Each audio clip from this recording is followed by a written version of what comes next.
Okay, well, good morning, good afternoon, good evening. Welcome to today's virtual session, Missed Voices in Bogota, Youth on the Front Lines of Sexual and Reproductive Health and Rights. My name is Nandita Tate, and I am a technical officer at WHO, where I lead the IBP network, a network of civil society organizations working to disseminate and facilitate use of evidence-based practices in sexual and reproductive health and rights. And we are delighted to be co-hosting this event today with the ICFP Youth Subcommittee. And I'm co-hosting it with my colleague and friend, Innocent Grant. On behalf of both the IBP Network, WHO, and ICFP, we are delighted to have all of you online, as well as our dynamic panel of speakers today. For some context, this session was created in the context of the ICFP conference that happened at the end of last year in Bogota, Colombia. And organizers really made a lot of efforts to make sure that the conference was inclusive, welcoming, accessible, and we really appreciate all those efforts. There was a lot of language diversity, diversity in topics, lots of participation from around the globe. And yet, those of us working in global health know that despite these efforts, there are still barriers that remain. Structural challenges such as visa restrictions, mobility constraints, cost, meant that there were some that were still unable to attend, particularly young professionals from certain countries. And we recognize that this work is important. And when we think about equity in health, we believe that equity in health must also be matched by equity in knowledge sharing, leadership, and visibility. And that's why we wanted to create the platform today to highlight some of those innovative experiences by young people who were not able to attend the conference in person. So thank you again all for joining and for your support. We are really grateful to all the presenters here today and to all of you online, and we're looking for a very dynamic and exciting session. I'm going to now turn it over to Innocent, who's going to walk us through the session and how it will look today. You have the floor. Thank you so much, Nandita. Again, good morning, good evening, good afternoon, everyone. Many thanks for setting time today and come to listen to our wonderful panelists who, for some reason, didn't make it to Colombia. As we know, there are different challenges getting to the ICFP. But again, in the light of equity, we made sure that we are setting time to make sure we listen to their presentation. So I'll just go through quickly the logistics. So this webinar is going to be recorded. We're going to use Wedly for real-time language translations. And just as a reminder, I'm going to paste the link of the Wedly in the chat for everyone to follow the translation. You just click on that Wedly link, and then you can select the language that you want to follow, and then it will give you real-time translations. If you have any question, please submit through the Q&A chat box. And then please share comments in the chat as well as presenters are going to present in this webinar. Now, this is going to be the program for our webinar today. Again, as we just did, welcome, and then we went through the logistics. We're going to do a little introduction of the of all the speakers before they present their presentation. But we're going to have two parts. One, we're going to have open remarks from Dr. James from WHO sooner, and then that will be followed by 4 panelists presenting, and then we'll have a short break of question and answers and feedback from you all. So feel free to utilize the chat box for that. And then we'll be having a second panel featuring 4 speakers again, and then we'll have closing remarks from the ICFP Secretariat. So without taking more time, I'll just give the mic back to Nandita to take us through open remarks. And Super. Thank you, Innocent. And it is now my delight and honor to introduce Dr. James Kiarie, Unit Head of the Contraception and Fertility Care Unit here at WHO in the Department of Sexual, Reproductive Health and Research. So, Dr. Kiarie, you have the floor. Thank you for providing some opening remarks. Yeah, thank you. Thank you, Nandita, and thank you, Innocent, for the invitation. Good morning, good afternoon, good evening, and everyone. And thank you so much for joining us today. For me, it's really an honor to open this webinar on behalf of World Health Organization, on behalf of the IBP network, and also the International Conference on Family Planning. And also to welcome such a diverse and inspiring group of young researchers, program implementers, and sexual reproductive health and rights experts.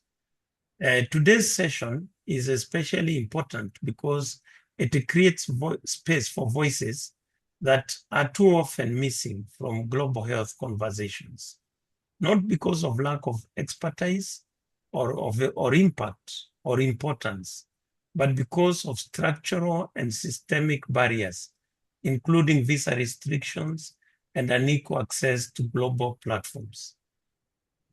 All the young professionals featured here today were unable to attend the International Conference on Family Planning last year at Bogota.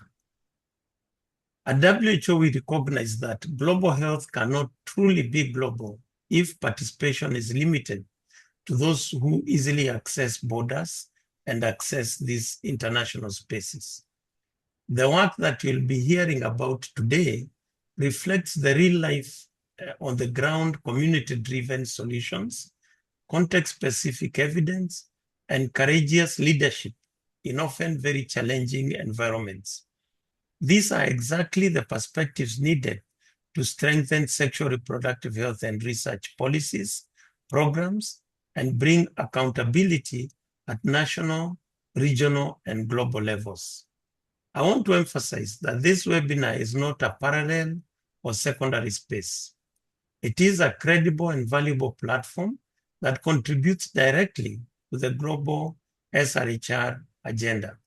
The insights shared here, as with all WHO and IBP network hosted events, will be shared and to influence our work at WHO in guideline development, in research, and work with our regional and country colleagues. To the young professionals presenting today, your work matters, your expertise matters, and your leadership matters. WHO remains committed to supporting inclusive pathways that recognize and elevate your contributions, not only as future leaders, but also as leaders today. I encourage everyone joining us to listen deeply, engage actively, and reflect on how we can collectively remove barriers and create more equitable systems for participation in global health. With that, I'm pleased to open today's webinar and look forward to the important discussions ahead. I thank you very much. Thank you. Over back to you, Nandita. Thank you, James, for your inspiring remarks. And I will actually turn it over to Innocent to lead and moderate our first panel. Thank you so much, Dr. Nandita and Dr. James, for the opening remarks.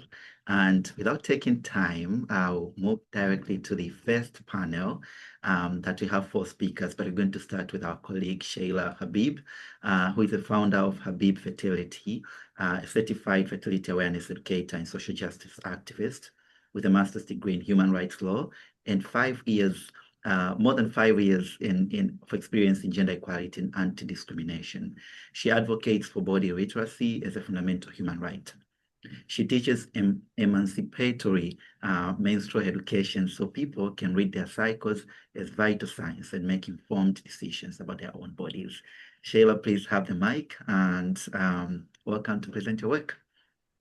Thank you so much, Innocent, for your presentation. So hi, everyone. I'm very happy to be here.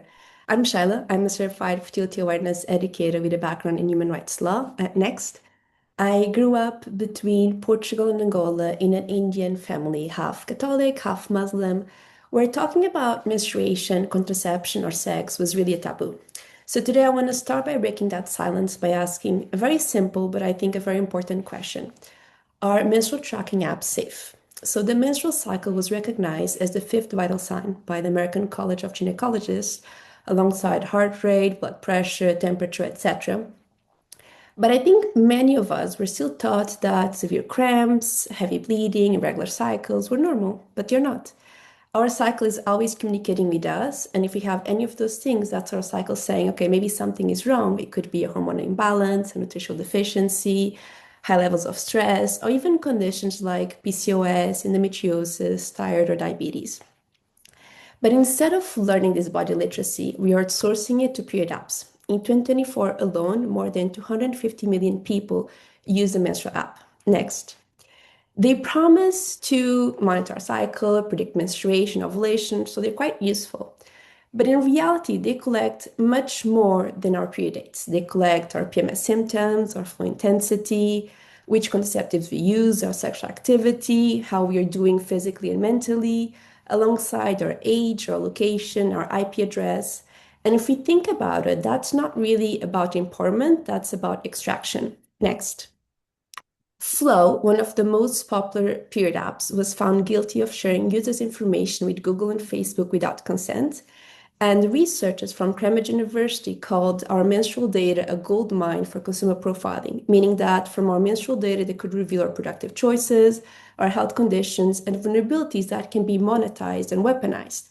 And indeed, some of that data has been used for targeted cycle-based ads, meaning that they're targeting ads based on where we are in the menstrual cycle. For instance, beauty products during ovulation or household products during the luteal phase.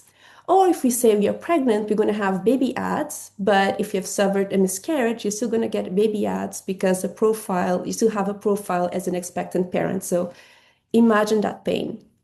But unfortunately, it doesn't really stop there. So in the UK, Google search history was used to convict a woman for taking abortion pills beyond the legal limit. And in the United States, Facebook Messenger conversations were used to prosecute someone seeking abortion care in Nebraska. So what is stopping from menstrual data being used next? Researchers from Cambridge University found that this menstrual data could... previous slide. Researchers from Cambridge University actually found that this menstrual data could be used to affect job opportunities, lead to discrimination in health insurance, outing of transgender people, or even creates greater vulnerability in domestic violence and digital harassment. So we are living in an era where menstrual apps are not just lifestyle tools, they're actually a form of digital surveillance, posing a real threat to our menstrual and reproductive rights. And the most serious part is that to date, there is zero oversight for period apps. So no one is really approving or overseeing most period apps. But unfortunately, that's not the only thing that makes it worse, is that also period apps are not accurate. So globally, nearly 1 in 4 women do not feel that they have their family planning needs satisfied with the current contraceptive methods. So many have clearly turned to period apps as a contraceptive method. So we have period apps that tell us, oh, you ovulated on day X, or on this day you're fertile, you have a high or low probability of being pregnant on a given day, relying then on calendar methods or algorithms. But the issue is that ovulation isn't fixed. We can ovulate one cycle on day 12, another one on day 17, because everything around us has an impact on our menstrual cycle. So ovulation shifts with our stress levels, sleep, illness, travel, etc. And it's not just me saying this. One study found that only 30% of women are fertile between days 10 and 17, and that multiple studies also found that period apps inaccurately predict both menstruation and ovulation. So what's the alternative? Well, to me, it's body literacy. Fertility awareness in particular is a science-based hormonal method that teaches people to identify their fertile window through real-time biological markers, like cervical mucus or cervix, by doing daily observations, not predictions. But I believe that this knowledge has been systematically denied. In 2024, the WHO found only 2 in 5 schools worldwide provide menstrual health education. And I could bet that fertility awareness almost never included. So my message is very simple. Next, at Habibi Fertility, I teach this method to center autonomy, informed choice, and trust in the body, not in algorithms. So if you're using a menstrual app, make sure you read a privacy policy or choose apps that store the data locally, because if a company does not have your data, you can't sell it or hand it over to authorities. And for those of us working global health policy, let's remember that we can't achieve menstrual reproductive justice while surveillance capitalism is exploiting our most intimate data. So I really call all of us to think about integrating menstrual health and fertility awareness education into schools, creating a regulatory body for menstrual apps, regulating menstrual health data as sensitive health data like GDPR level protection, And above all, invest in menstrual health research. We need more research in endometriosis and other menstrual health conditions. Next. So thank you so much for listening. I really believe that body literacy is not a luxury, it's a human right, and we should all work towards that. You can connect with me at Habibi Fertility, and thank you so much. Thank you so much, Sheila, for that wonderful presentation, and right within 5 minutes.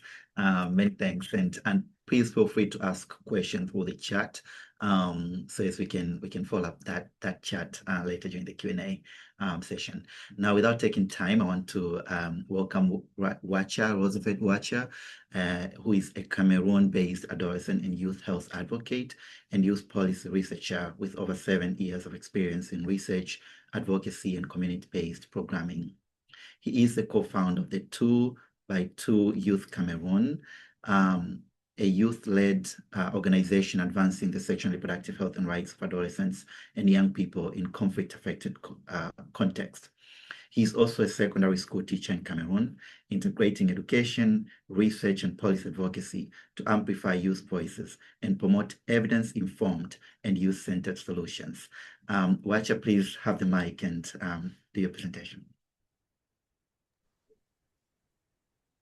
Thank you so much, Innocent, and I am so glad to be part of this webinar. Please, next slide.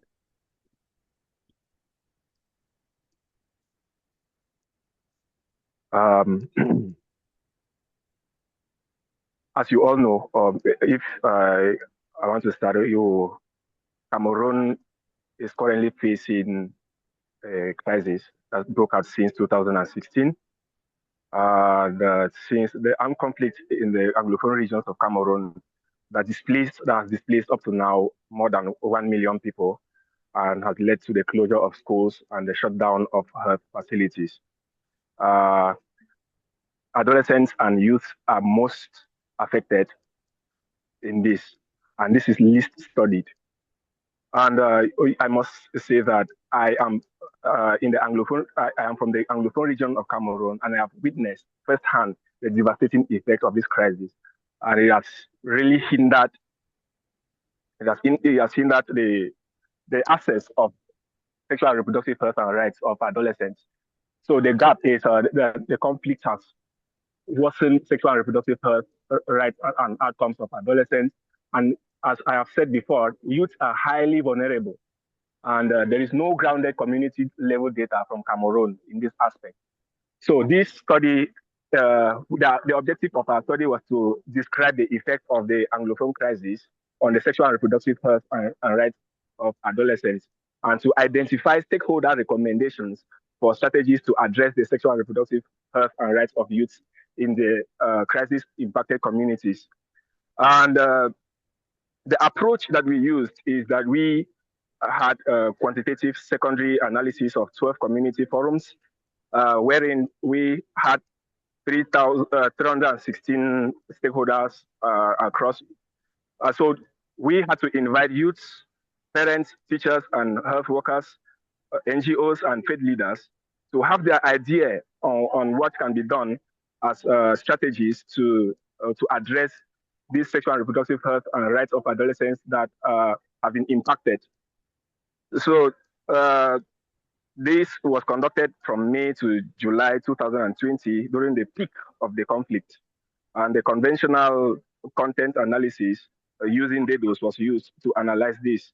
And I must insist again that this is from lived realities from inside an active conflict region. And it is still continuing up to now. So please, next slide.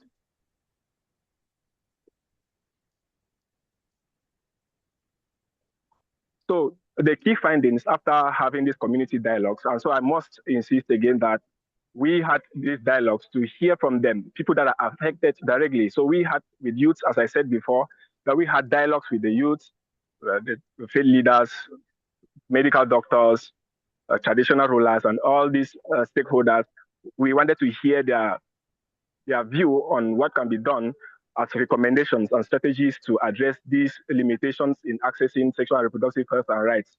And the key findings that we saw from the interviews that we conducted is that the crisis has led to the displacement and idleness that has led to extreme sexual and reproductive health and rights vulnerabilities. And it has also led to school closures and displacements, fueled, and also fueled transactional sex. This is simply because of the crisis, in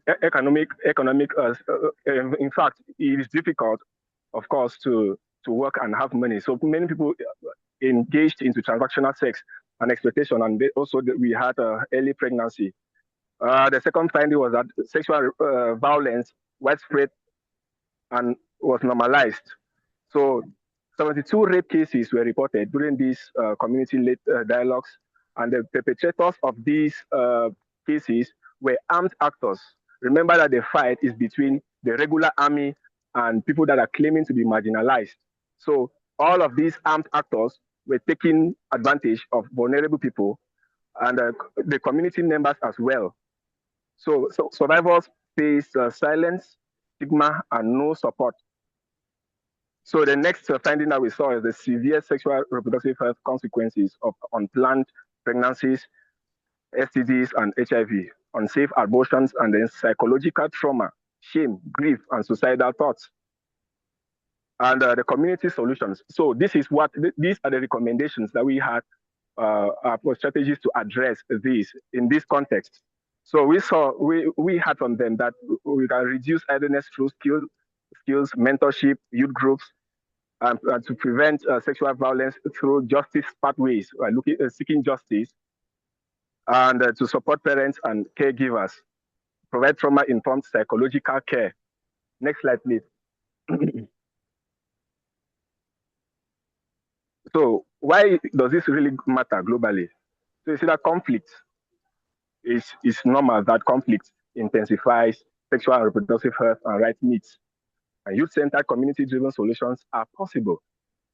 Sexual and reproductive health is a life-saving and humanitarian response. And the bottom line of this is that protecting youth, sexual and reproductive health and rights in conflict is survival, and it is dignity, and it's a future issue. So these recommendations were actually channeled and were presented.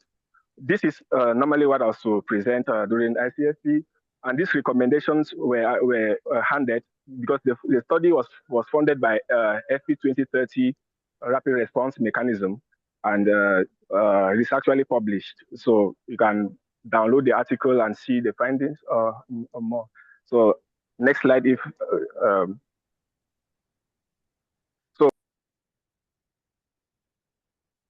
I think this was the last slide, Wacha. Your mic is on mute.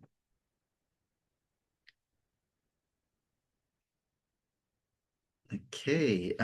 Well, thank you so much, Wacha, for that wonderful presentation. I think, as Wacha mentioned, this has been published. So if someone wants to read more about this work, can go and look for its article. And you can also, if you want to connect with Wacha, we can keep the discussion in the chat. If Wacha can share the link as well in the chat, that would be wonderful. Without taking time, I want to introduce our next speaker, who is Lucas. Lucas Kalama Fondo is a community health engagement expert, specializing in advocacy, strategic communication, and social accountability. He advances sexual and reproductive health and rights, reproductive, maternal, newborn child, and adolescent health, human rights, and gender-based violence prevention through policy influence, community mobilization, and rights-based programming, championing equitable healthcare access and dignity for all. Lucas, please have the mic for your presentation. Okay, thank you. Thank you once again for the opportunity. Next slide. Once, I want to thank all my co-authors and my affiliation organization and all the organization which we have just come to see about on it. So on this, it's about Beyond Pills. It's a holistic approach to support adolescents and young people living with HIV and AIDS in Kilifi County through the Operation 000 initiative. Next slide. Well, okay, on about the background information, as we see, Kilifi is around in Kenya. one of the counties in Kenya. So we have a population of about 1.5 million, and we have a high HIV burden among the adolescents, which are aged 10 to 24 years, and which they bear a significant share of HIV infections, with a percentage of 38.4 of the new infection occurring in that age group. Why we have a lot of unique challenges for the LYHPF or the adolescent young people living with HIV, which they face self-stigma, discrimination, and limited access to adolescent and friendly youth services. And we have transitioning gap on movement from the pediatric to adult HIV in poor supported, leading to ART non-adherence, teenage pregnancy, and increased HIV transmission in it. So we need for an action, call for an integrated youth approach that empowers LHB to achieve positive health outcome and innovative adolescent diagnosis confidentiality. So this is an approach which we use, which we had the objective. Next slide. Next slide. So on the objective, the main objective is to achieve a viral suppression rate of 95% among LHPF in Kilifi County through the holistic approach that combines medical, psychologists, and social support. For this, we have the goal to achieve. It was about 000 outcome, 0 missed appointments, 0 missed doses, 0 viral load. Next slide.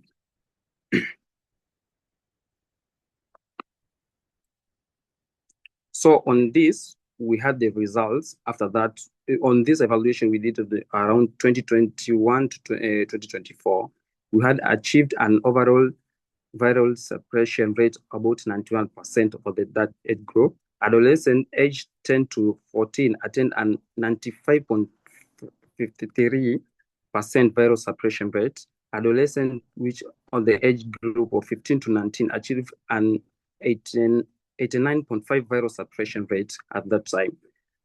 The initiative significantly reduced stigma and improved treatment adherence. Because of this, we need psychology support. We had session on those cohort of the groups on that. And participants reported an enhanced quality of life, demonstrating the effectiveness of holistic youth-centered initiative. Next slide. So on this, I have some of the recommendation for this because we did it with other stakeholders, other groups, other people. We need to scale up or support for LHP across Kilifi County and beyond, even the other countries, region, because of this specific interest group. Strengthened partnership with development partners, health providers, and government agents. Like now, because we have a lot of funding issues, cut-off issues, so we still need support for this. Conduct regular evaluation and adaptation intervention to maintain relative and impact for this. We need to see more regular evaluation and adaptation of some of the support. Advocate for youth-friendly policies that promote inclusive adolescent-centered across the HIV care. So youths, they need to be included in this. We need youths to be involved in the policies. And we need enhanced community accountability mechanism to reduce stigma and promote holistic well-being because of this. And thank you for that.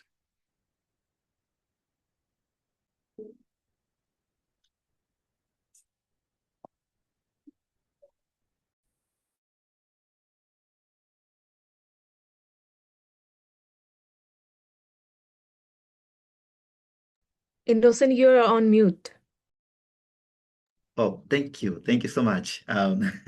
Many thanks, Lucas, for that wonderful presentation. And if we have any question that you want to follow up from Lucas' presentation, please feel free to redirect the chat for those questions. But without taking time, I want to welcome our next speaker, who is Kusumsheela Bhatta, who is a public health officer at the Ministry of Health at Gandaki province in Nepal.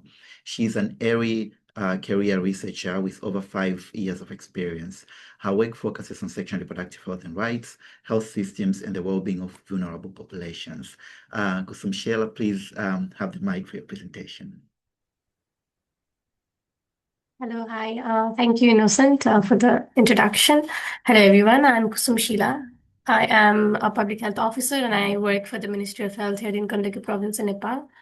So So regarding the adolescent pregnancy status in the context of Nepal, the NDHS data shows that it's 14%. And over the years, if we look at the trend, there has been significant progress. So I think we should also acknowledge the government, the system, the partners who have made this possible. But at the same time, we also have to recognize that does this number actually reflect the status of the marginalized communities here in Nepal? So in Nepal, there are many marginalized communities, and one of them is the Chepangs. So the Chepangs are recognized as one of the most highly marginalized indigenous group in Nepal, as they face a lot of isolation, poverty, and also limited access to even basic health services. So, with this interest, with my personal interest and the work and the system that I work for, I always had this question that does national averages reflect the vulnerability of these communities? So, next slide, please. So, I did a research on this community. So 200 Chepang women were selected randomly. I did a semi-structured questionnaire and also did regression to understand the factors associated.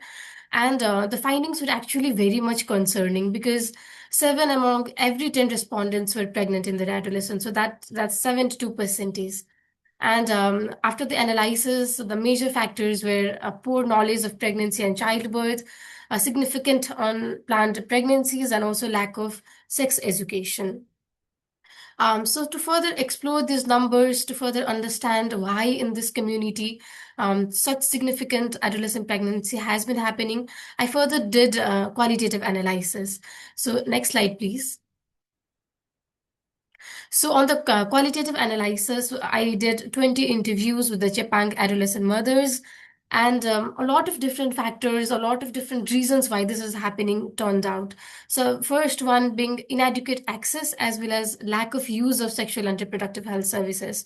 Even the services that the government, that the system is providing, they are not using those services due to lack of information. The second one is gaps in programmatic implementation. We understand that the community has been facing a lot of marginality and a lot of programs are also going there, but there's a significant gap in the effectiveness of those programs. The third one is elopement marriages. So back then, parents used to enforce marriage upon the Chepang children and they used to get married. But now they're doing it by their own will. But at the same time, it's also a thoughtful escape to come out of poverty, also to get out of their insecurity. So elopement marriages has been like a thoughtful escape for them, which is in turn resulting into adolescent pregnancy. The fourth one, very concerning out, being discontinuation of education. There's been significant dropout in secondary level school education, and they are rather getting inclined into getting married, and schooling after marriage is also a major stigma here, and also a limited knowledge and understanding. And in this community, early marriage and early pregnancy, having a lot of children, it is also seen as a sign of prosperity. It is seen as a sign of wealth. So that also had led to a lot of adolescent pregnancy.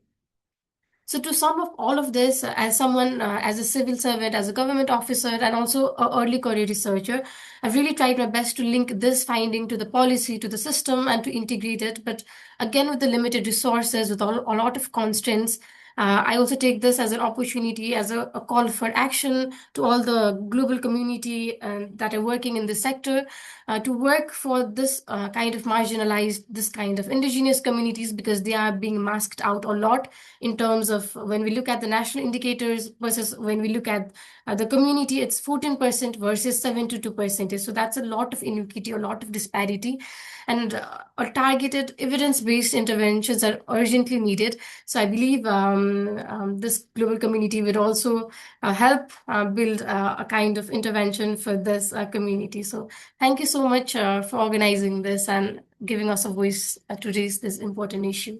Thank you. Thank you so much, Kusumsheela, for that wonderful presentation. And I think now we can move to the next session, which is about a quick, just a short pause for questions and reflections. So please, if anyone has a question, I think you can feel free to raise your hand, or you can use the chat. We have a few minutes for us to ask any questions and share our reflection from previous presentations. And Nandita, am I missing anything in the chat?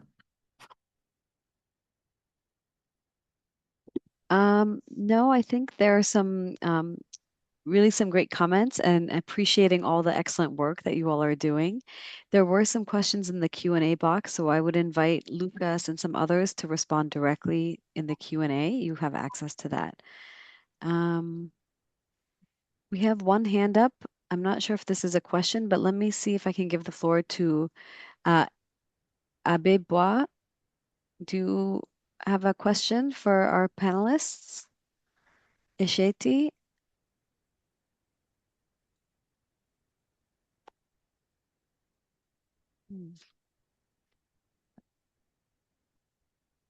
Okay. It might be just a hand that's accidentally up.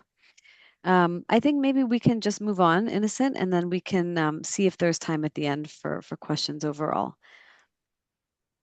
Thank you so much, Nandita. Well, I think I can give the mic to you, Nandita, just to moderate the second panel.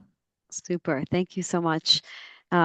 And just firstly, thank you again to all the panelists for this first session. I'm really immensely impressed by the quality of the work and really the diverse questions that you were all asking. It's really impressive, and I'm just thrilled that you were able to share that with us today. So for our next panel, we have 4 speakers, and I'm going to invite our first speaker. If you can go to the next slide, Innocent. Delafrida Ukaga. She is a public health practitioner with years of experience in project management, strategic planning, program design, and her work spans maternal, child health, HIV/AIDS, prevention, and care. She has a master's degree in public health and is a MasterCard Foundation Scholar at the University of Edinburgh in the United Kingdom. So Delafrida, you have the floor and welcome. Thank you so much. Slide, please.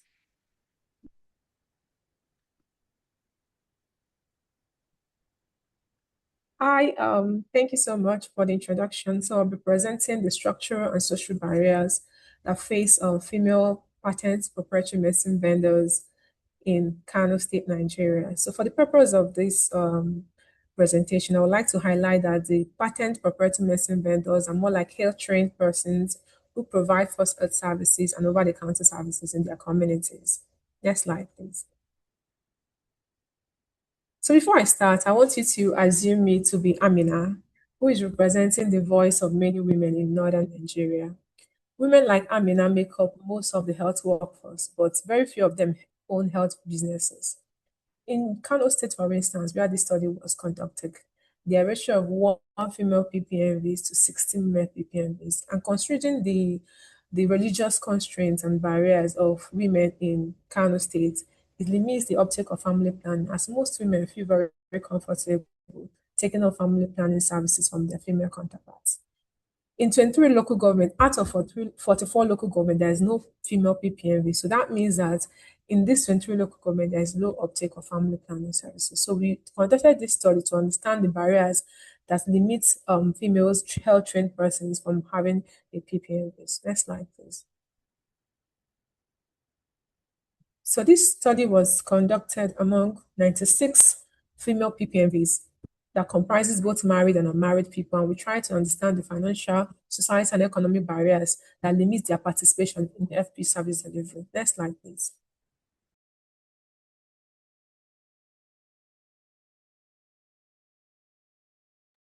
Oh, Delafrida, you went on mute. Can you unmute yourself? Okay, sorry. Yeah, okay. So there are 3 different challenges that came up from this research. The first one is financial exclusion. Unlike their female counterparts, the female PPMVs, they face stricter loan challenges and higher interest rates.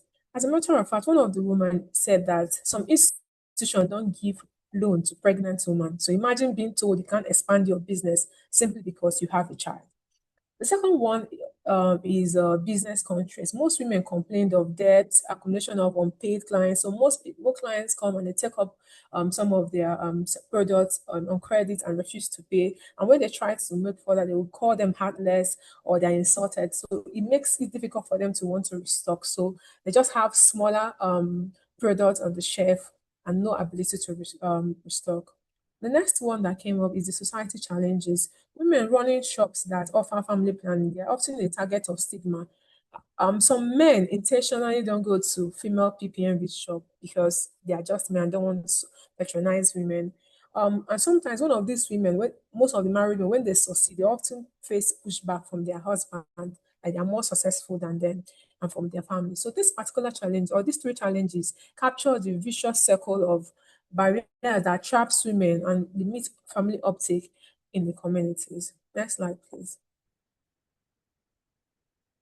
So identifying these challenges, what are we doing on sites for family health? So because you understand that this limits uptake of family planning, we had a project that we call a supporting women increase access to family planning through patent and proprietary medicine vendors.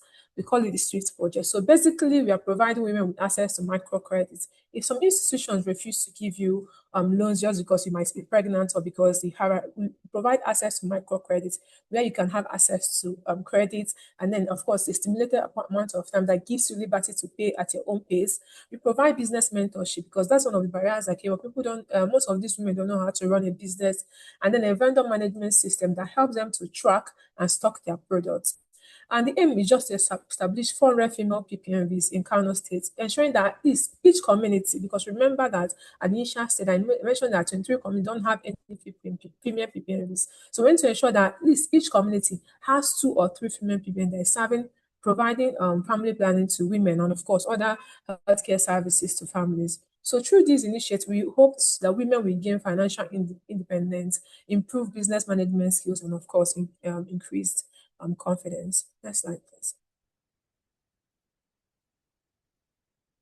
So one thing that stood out that even amidst these challenges that most of these women complain, they still say that even if it's hard, they will keep trying, because if they stop, who will help the women in their community? And this really touched us very well and made us go into establishing or implementing this street project. So imagine if you remove these barriers, imagine how much women like Amina in Kano State, what they can do. And remember that if we empower women, we empower the communities. And this is not just for them, but the health and dignity of women across Nigeria, especially in making family planning services available in these underserved communities in Kano State, Nigeria. Thank you so much. Wonderful. Thank you so much, Delafrida. Really inspiring work to all of you. We'd now like to move to our next presenter. I'm delighted to welcome Pushpa Joshi. She's a young feminist activist from Nepal with years of experience to advance SRHR and is the co-founder of YoSHAN, Youth-Led SRHR Advocacy in Nepal. So welcome, Pushpa. You have the floor. Thank you so much. Next slide, please. Hello, everyone. Today I will be presenting on the impact of criminalization of adolescent sexuality in Nepal. So I'd like to begin my presentation. Next slide, please. The title of my presentation is From Restriction to Rights, Reforms for Adolescent Human Rights in Nepal. So as I have already told, I will be presenting on the current laws criminalizing adolescent sexuality in Nepal and its impact on adolescents' health and well-being. Next slide, please. So in 2023, YoSHAN, in collaboration with Center for Reproductive Rights, we conducted a small study titled Forbidden Desire, Impact of Criminalization of Age-Made Consensual and Non-Exploitative Sexual Activities Among Adolescents in Nepal. So in this study, we conducted a study in 5 districts in Nepal, located at different geographical locations within Nepal, and we conducted 17 key informant interviews and 8 focus group discussion involving 64 participants, including young people and adolescents. Next slide, please.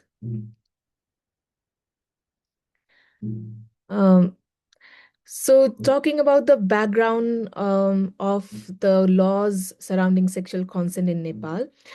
So according to the National Penal Code Act 2017, the section 219 criminalizes sexual intercourse between 2 adolescents who are both minors And even if the sexual intercourse has been taken place with consent and without any exploitations. So the subsection 2 of section 219 says that where a man has sexual intercourse with a woman without her consent, or with a girl child below 18 years of age, even with her consent, the man shall be considered to commit rape on such woman or girl child. And this law is applicable in cases where both boy and a girl both are close in age and both are minors. So the objective of the study was to assess and understand the impact of criminalization of age-made consensual and non-exploitative sexual activity and to provide appropriate policy recommendations to the government and other duty bearers. Next slide, please.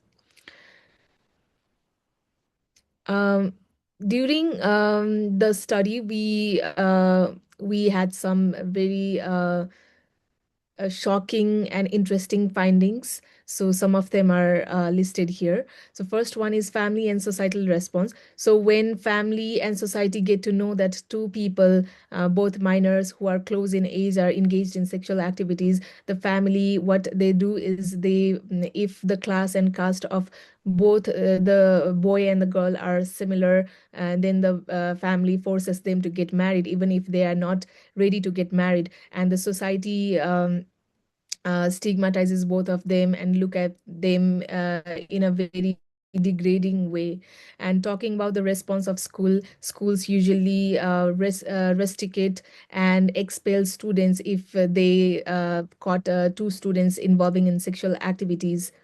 And talking about the sexual and reproductive health rights effect on these affected adolescents, their right to access sexual and reproductive health are compromised, because when adolescents know that the sexual activities that they are engaged in is criminalized, then they are very hesitant to access sexual and reproductive health services such as contraception, STI testing, HIV testing, and safe abortion rights and services. And it had also a negative impact on the psychological safety and well-being of adolescents. And some of them who have been reported by this criminalization have reported depression, anxiety, and other forms of psychological stresses. And the criminalization itself also negatively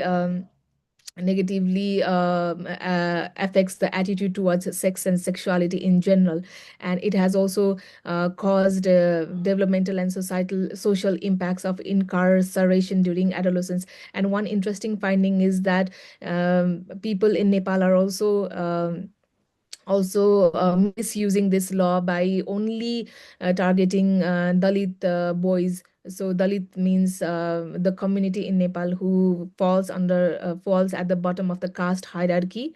So when the parents of the girls know that their daughter is engaged in sexual activity with a Dalit boy, then they immediately reports for statutory rape against that boy. But if the caste of the boy is higher or the class of the boy is higher, then they force marry their daughter with that boy. Next slide, please. So based on these findings, some of the key recommendations and way forwards include decriminalization of age-made consensual and non-exploitative sexual activities among adolescents, urgent need for effective implementation of comprehensive sexuality education, establishing a strong support mechanism for adolescents affected by the criminalization of consensual and non-exploitative sexual relationships, transformation from punitive measures to systematic solutions, recognizing right to self-determination and autonomy of adolescents, structural reforms for social transformation. And Nepal should also adopt the Convention on Rights of Children Committee's general comment number 20, which emphasizes that non-exploitative consensual sexual behavior among adolescents of similar ages should not be subject to criminalization. And Nepal should respect the agency and evolving capacities of adolescents as mentioned in the CRC while making policies concerning adolescents. Thank you so much for your attention. Thank you, Pushpa. What a fascinating piece of research, and thank you for your presentation. Really interesting, and certainly lots of complexity that you're dealing with, and that many of us deal with in the settings that we work in. Thank you so much. I'll now like to introduce our next presenter. Tonny Muzira, he's a community-driven leader and SRHR advocate, policy specialist as well, with over 9 years of experience working both in Africa and Canada. He's led youth, male, and refugee engagement initiatives and serves as the country coordinator for the IYAFP, International Youth Alliance for Family Planning. Welcome, Tonny. You have the floor. Thank you so much, everybody, and also the previous speakers for the wonderful presentations. And I also want to take this opportunity to appreciate, I think it's first of its kind, if I'm not correct, for having such a session for people that missed, attending the ICFP. So thank you to the organizers, Innocent. Thank you, Thandita, for that. So I'll go straight, I'll not introduce myself. Thandita has done it. Let's go to the next stage for the interest of time.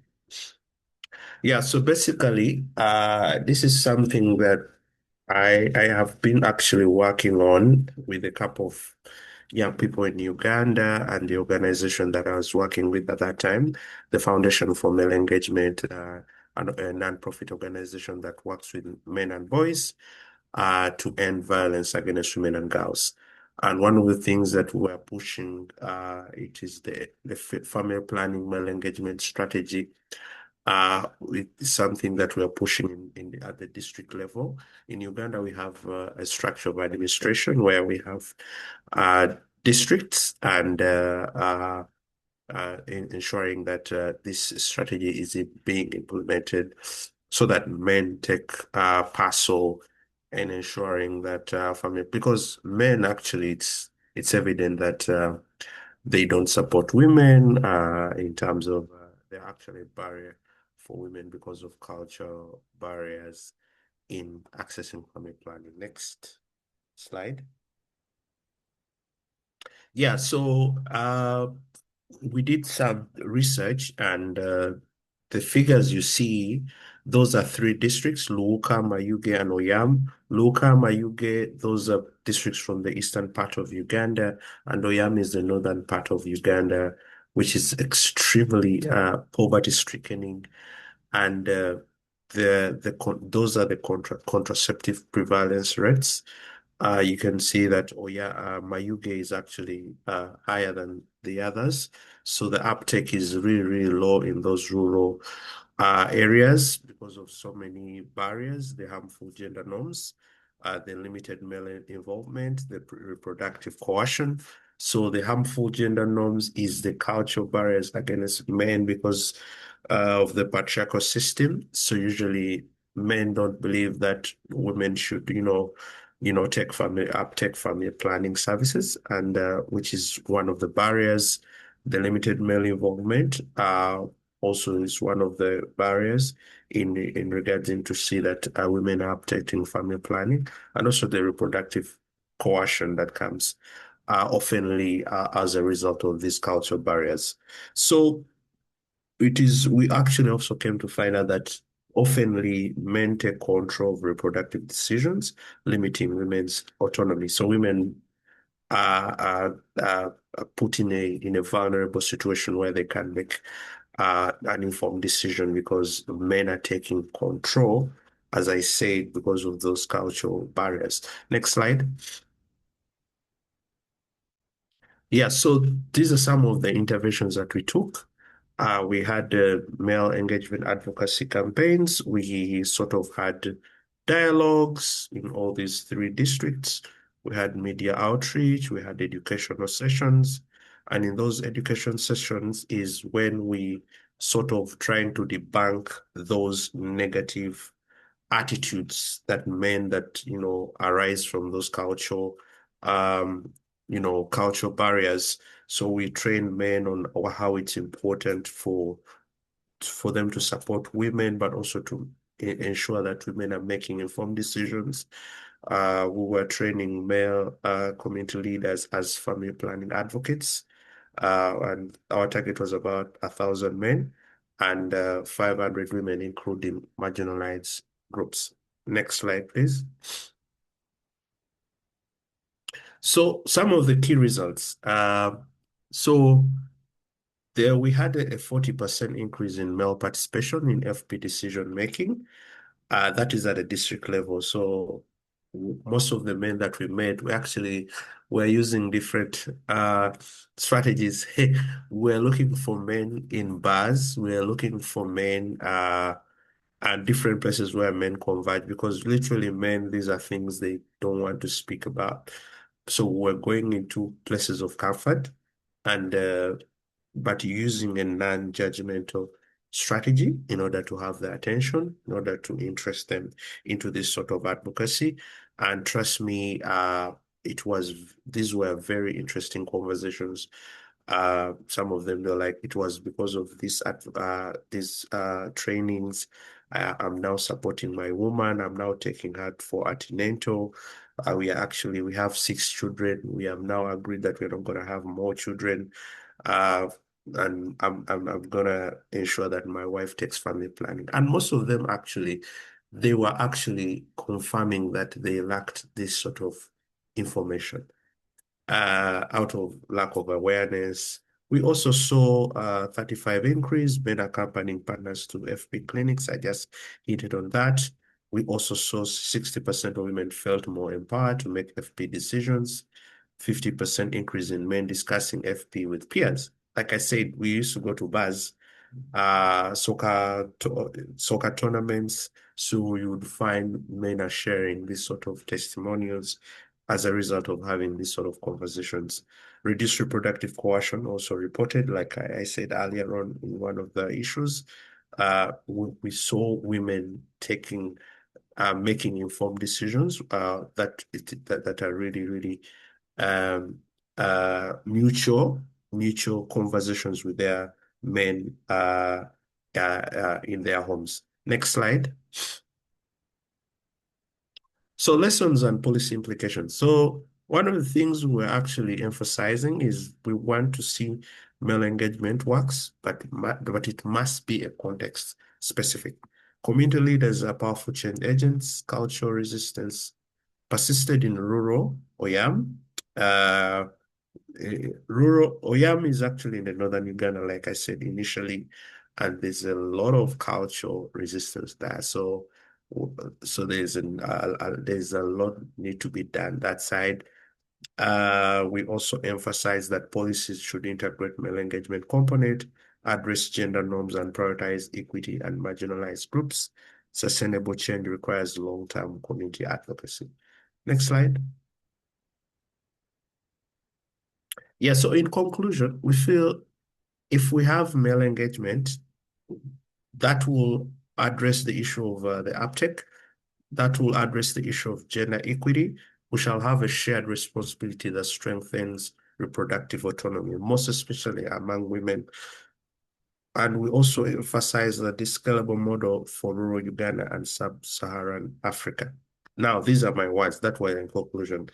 It's important that all development partners and countries to sort of domesticate this and implement the male engagement strategy. It's very important because of so many cultural barriers. We find that men tend to make the decisions, and then our goal is to ensure that there's autonomy among women and also uptake of family planning, being increased. So we were able to do this actually project without funding. This is something I did with peers and also organizational resources. I'll put this to everyone here. This is something we can actually scale up across in all countries, because I feel it is very important for us to involve men, because men, we are actually the perpetrators of most of these issues that are affecting women. And I will say this for everyone, including men that are on this platform. So it's important. Innocent and all other partners, we can have this sort of conversation next time. I didn't feel it came out really well at the conference, and I feel it should be at the top of the conversation if we are indeed to ensure that there's reproductive autonomy among women. Thank you so much, everyone, and thank you for the opportunity. Wonderful. Thank you so much, Tony, for your excellent presentation and really shedding some light on the importance of male engagement and also showing that the research that you did can be very impactful, even with limited resources. So thank you for that. I'd now like to invite our final speaker to the floor. So if you can go to the next slide. Manisha Thapa, she's the program lead at Unity for Change, a youth-led organization working in SRHR in Nepal. She's been working for reproductive rights, policy advocacy, capacity building, and youth empowerment for over 5 years, and has championed over 200 young people, trained over 50 healthcare providers across Nepal. Very impressive. Welcome to you, Manisha. You have the floor. Thank you so much, Nandita. Hi everyone, I'm Manisha and I'm working as the program lead at Unity for Change. Unity for Change is the organization led by trans men, and we work primarily for the SRHR of LGBT plus individuals here in Nepal, specifically youths. I will be speaking about SRHR for gender diverse youth in Nepal. Could you switch to my slides?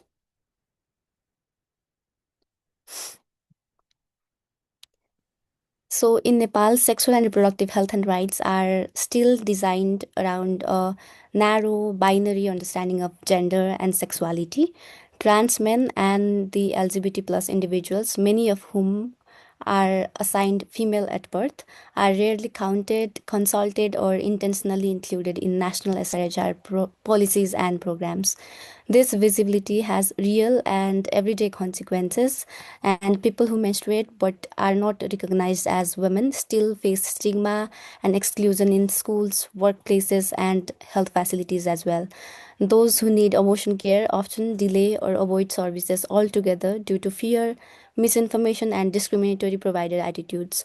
While Nepal's constitution guarantees the right to live free from discrimination, SRHR systems continue to fail gender diverse communities.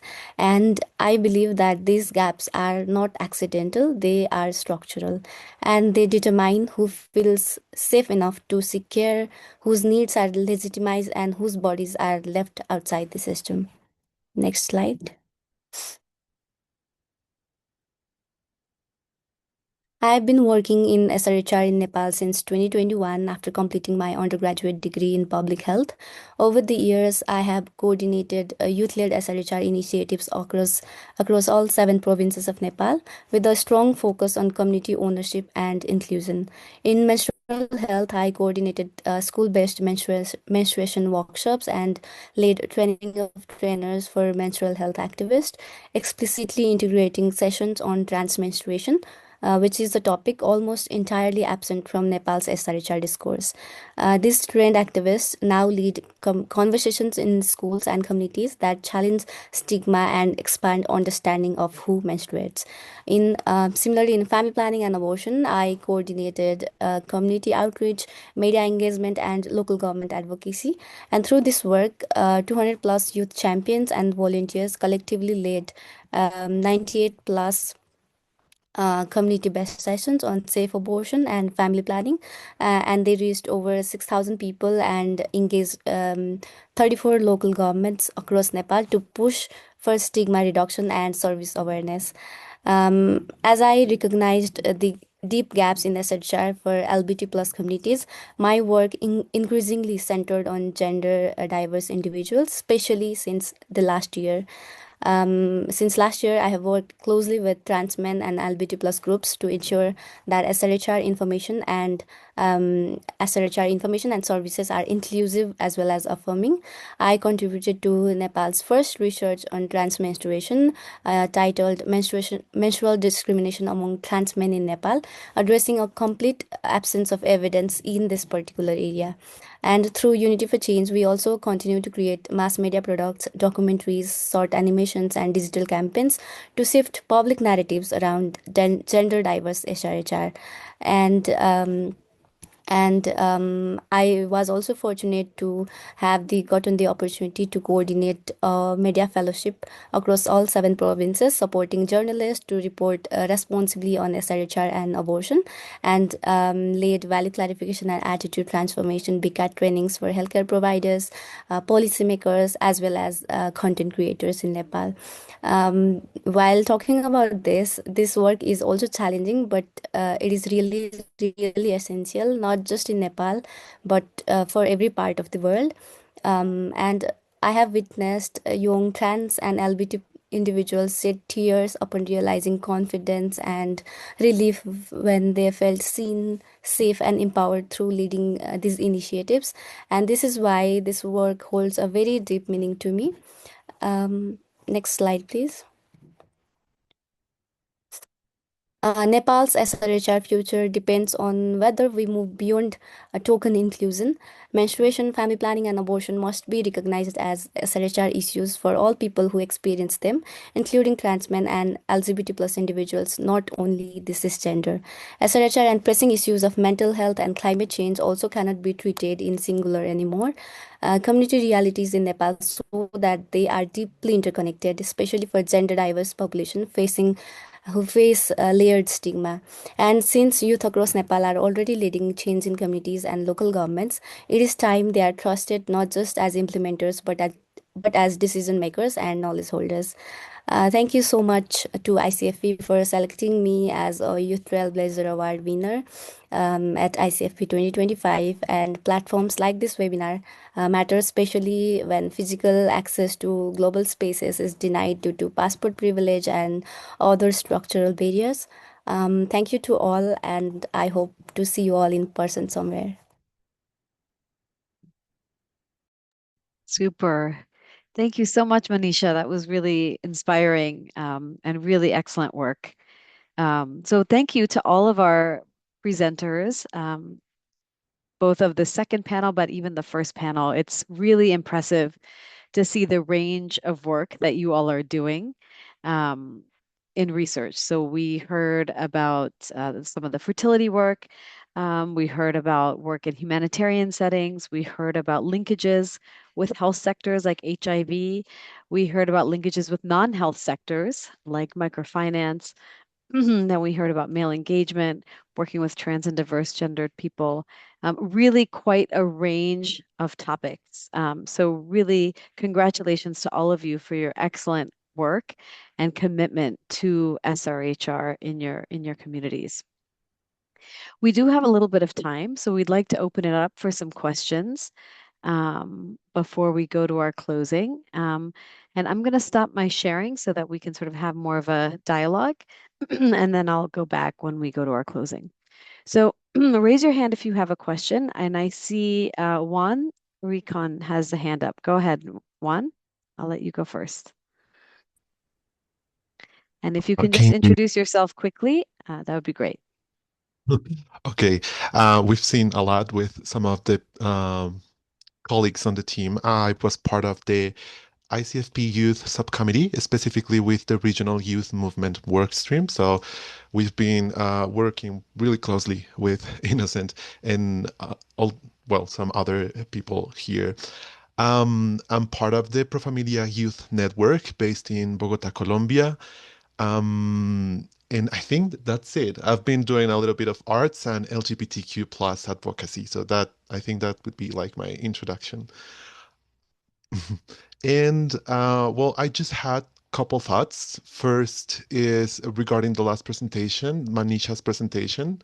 I got excited because I think that kind of link between SRHR and LGBTQ plus rights is really important, and sometimes I don't see it that much, but it's great to have that, and it's something that also was discussed during the youth summit, the importance of bringing that differential focus in populations. And also just a bit excited because here in Colombia, there are several organizations that are working towards creating a national trans law, or also there's a trans health league.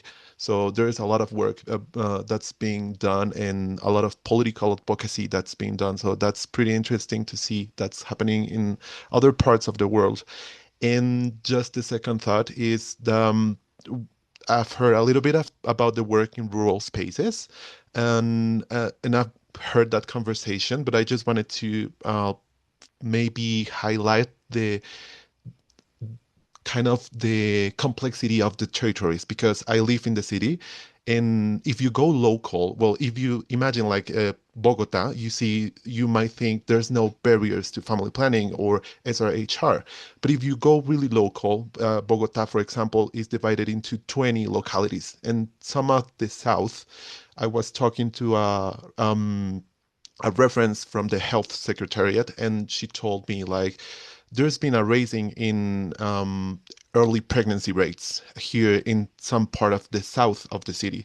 So I think that kind of brings us a perspective, a more complex perspective regarding urban spaces and access. So I just wanted to share those couple thoughts, and thank you very much. Super. Thank you for your work and great points. Do any of our panelists want to reflect a little bit or respond? I think the point about sort of access in rural, but having similar challenges even in urban spaces is important. Betty? Okay, thank you. Thanks, Juan. Other questions or comments from our participants online? We have a few more minutes. No? It seems like our panelists, you've blown everyone away with your incredible work. Let me go to Jacqueline Tungombe. You have your hand up. You have the floor.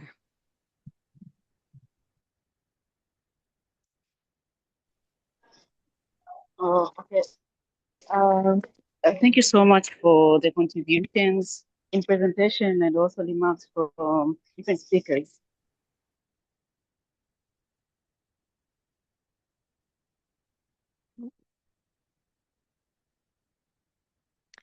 Jacqueline, we lost you. Are you still there? And in this discussion, I've got few. Can you hear me? Yes, but it's breaking up a little bit. But go ahead. Let's see if it goes through. Okay, thank you. So, in the presentation and the contributions, I have got some few things and which I would like to take from this meeting and also to encourage both of us to work on to make sure that we bridge this gap on contraceptive, sex. I've seen that there is a great barrier to information. We still lack a lot of information, especially in at the community. I have also seen there is a big gap to the service provisions. The service and the information available also they're not tailored to fit all diversity, people of all diversity, the LGBTQ community, people with disabilities, kinds of violence. So these innovations and programs and information, we should give it an eye on how are we going to improve them to make sure that we include all the groups within our community. But also want to, I have seen also a gap in policies and laws.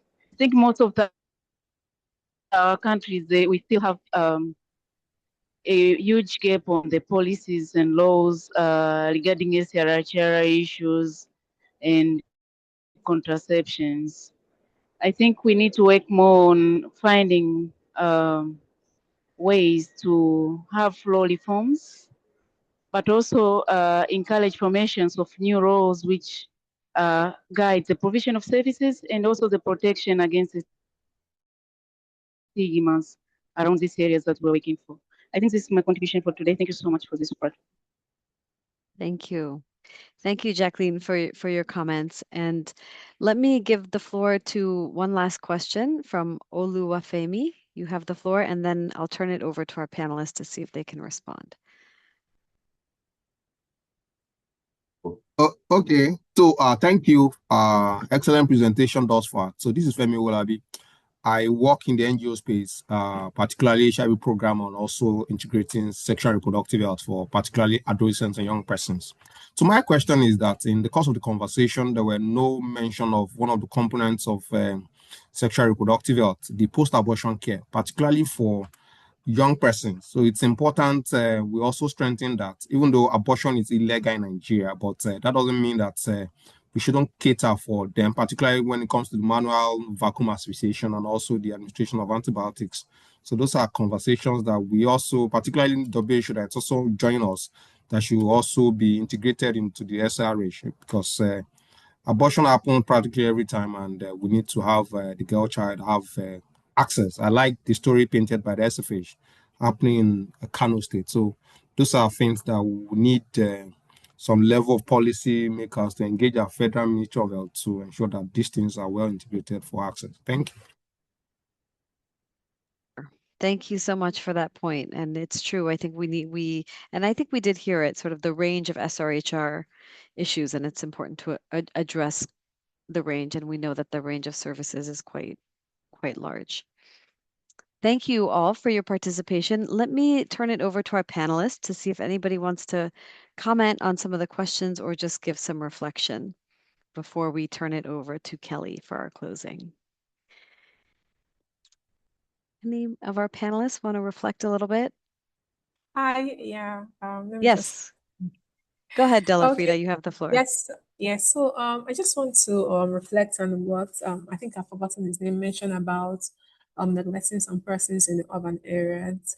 I'm going to use Nigeria as a case study here. So you cannot compare the services that are in the urban area to those in the rural areas.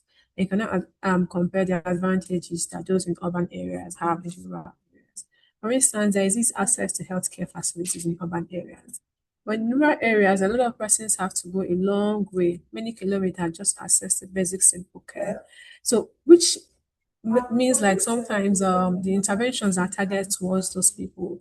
I'm going to also reflect back on one of the documentation by WHO. Why did Mrs. X die? I don't know if anybody have had access to that. And when you look at some of the reasons why she died, it's because she didn't have access to healthcare facilities. She didn't have access to aftercare, pregnancy care, and these are things that are very easily accessible in urban areas. So, which is why it looks like it's not like these urban areas are really being neglected at all. No, it's just that more efforts are put into the rural areas because those are people who suffer the most.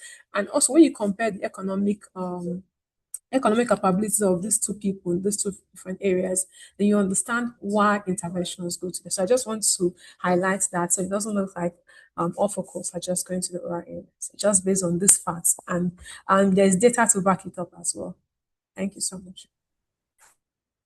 Thank you, Delafrida, for that comment. And I think clearly all of your work and the comments from our guests online illustrate the complexity of working in SRHR and the number of nuances. And that's why research is so important. And here at WHO, we believe in generating that evidence that's based on local realities and making sure that everything that we're doing programmatically is driven by the science and the evidence. So this is why the research that you're doing is so important, because there is that nuance, there are contextual differences, but this is why this work is so critical.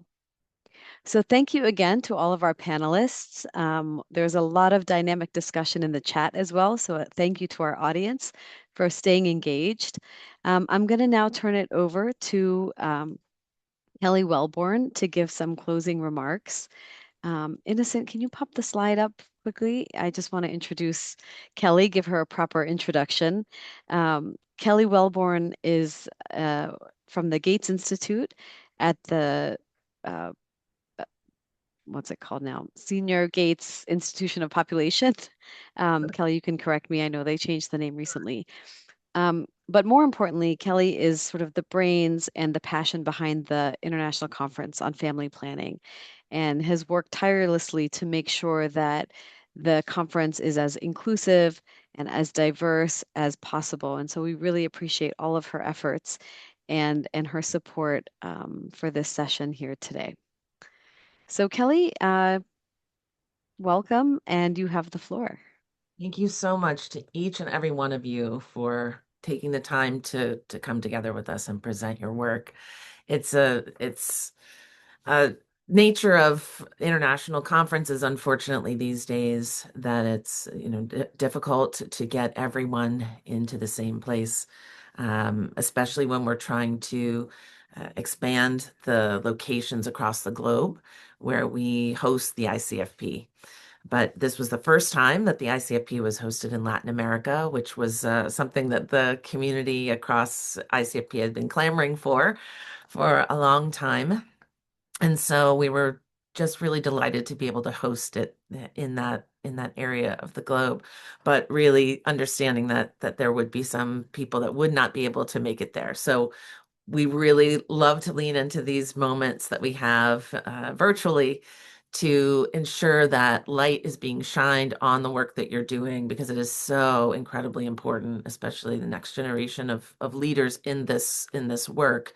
You all are the reason why we continue to progress and we continue to push for this incredibly wide range of issues that you've all raised today, between body literacy and advocacy, for sure, male engagement, etc.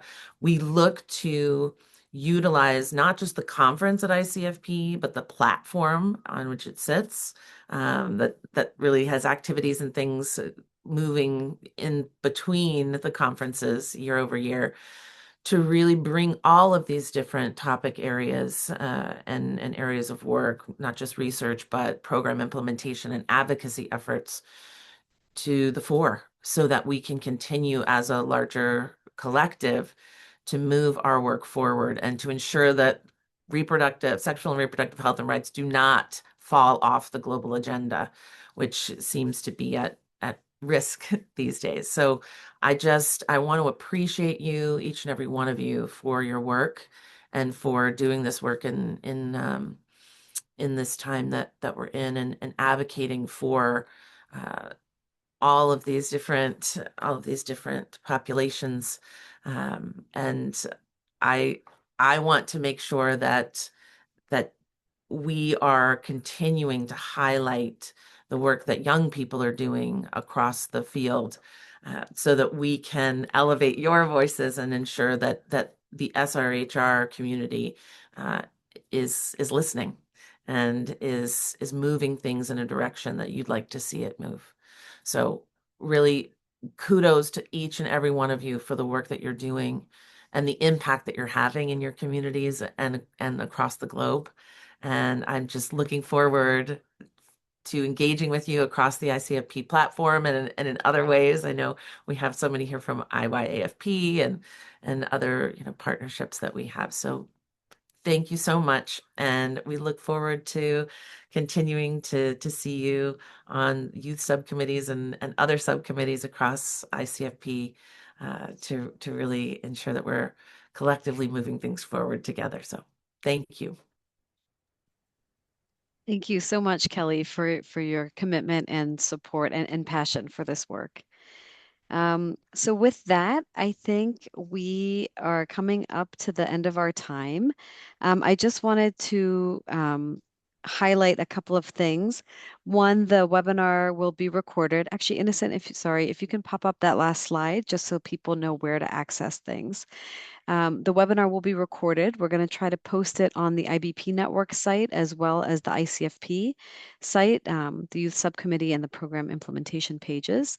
I have shared the slides as a PDF in the chat, so you can look at them there, and we can also share them more widely.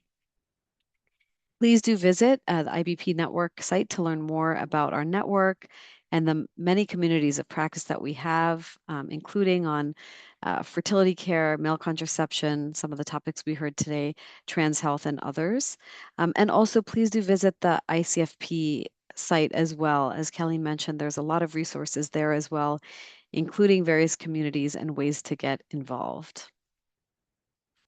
So with that, I think we will close our session. I would like to thank our panelists once again for your dynamic work and commitment to this field. Thank our participants and thank my co-chair, Innocent. Innocent, do you have any last words?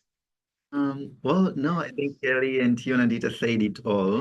I'm just happy as we're talking, I see conversations online, being tagged on LinkedIn and other platforms. So please keep sharing your reflections so as we can keep the conversation moving forward. And maybe this shouldn't be the last. We should keep organizing these conversations. I think it's very, very important. So looking forward, and many, many, many thanks to everyone who attended, but also to our wonderful speakers today. Really great lessons. Santi, Nandita, and everyone. Thank you. Thank you, everyone. Thank you, Innocent. Enjoy the rest of your day, and let's keep this conversation going. Thanks, everyone. Bye. Take Thank you, care. everyone. Bye. Bye. Thank you. Bye. Thank Bye.